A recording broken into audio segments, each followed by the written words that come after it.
Lafti qamadii bakka tokkotti hektaara 3,400 laaluu jechuun kun Itoophiyaa keessatti waan eegamu miti.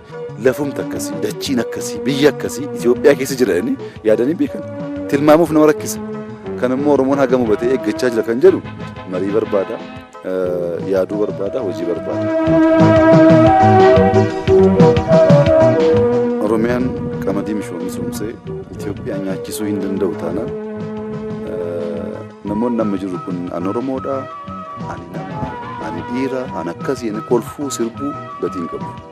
Dachii akkasii guyyaa tokko qotamee hin beekne maadaabaraan barbaanne jallisiidhaan waa jijjiiruu dandeenyu goonee biyya keenya quufsuu hin dandeenyu taanaan hanga yoomii kadhachaa jira.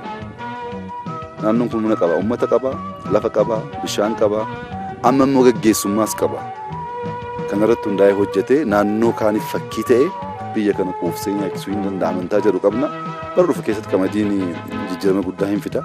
Bara kana ammatee waan guddaa hojjennee jirra. Ittiin dhaabbachaa hin jirru, itti fufa.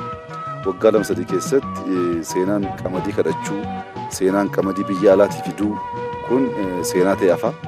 Gara biyya alaas gurguruu hin jalqabna. Abbaan barbaade jaallates, jibbees, badhaadhinni, kaayyoo, mul'anni keenya qabannee kaanes ilmata. Kana dhaabuu kan danda'u hin jiru. Ofumaa wacuu danda'a alatti mul'ata badhaadhinaaf qabanne nama dhaabuu danda'u. Mul'anni keenya garuu Itoophiyaatti daangeffamee kanaaf miti.